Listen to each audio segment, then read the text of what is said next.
திண்டுக்கல் மாவட்டத்தில் கடந்த சில நாட்களாகவே மாலை நேரங்களில் பலத்த மழை பெய்து வருகிறது. இதேபோல் மேற்கு தொடர்ச்சி மலை பகுதிகளில் அதிக அளவும் மழை பெய்யும் என இந்திய வானிலை ஆய்வு மையம் தெரிவித்திருந்தது.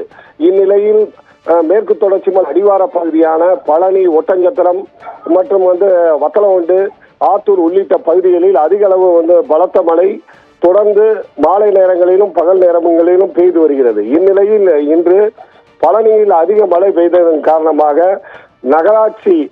நகராட்சிக்கு கட்டுப்பட்ட ஆரம்ப சுகாதார நிலையத்தில் தண்ணீரானது மழை தண்ணீர் ஆரம்ப சுகாதாரம் உள்ளே சென்றுள்ளது.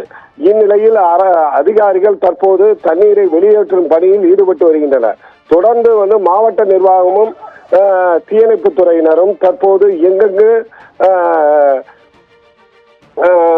விபத்துக்கள், மழையினால் மரங்கள் சாய்வது, அதே போல் தண்ணீர் சென்று திடீர் காட்டாற்று வெள்ளம் உள்ளிட்ட என்ன பிரச்சனைகள் வந்தாலும் உடனடியாக தகவல் தெரிவித்தால் உடனடி நடவடிக்கை எடுக்கப்படும் என்று கூறி வரும் நிலையில் தற்போது ஆரம்ப சுகாதார நிலையத்திலும் தண்ணீர் புகுந்துள்ளது.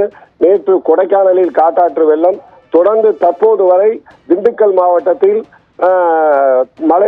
பலத்த மழை ஆங்காங்கே பெய்து வருகிறது. திண்டுக்கல்லிலும் தற்போது மழை பெய்து வருகிறது. தற்போது பழனியில் ஆரம்ப சுகாதார நிலையத்தில் தண்ணீர் புகுந்தது. இப்பகுதியில் உள்ள பொதுமக்களிடம் அரசு அலுவலகத்திலேயே தற்போது தண்ணீர் புகுந்ததால் வரும் நோயாளிகள் எப்படி உள்ளே வருவது, காலையில் மீண்டும் மழை வந்தால் திரும்பவும் தண்ணீர் வந்துவிடும்.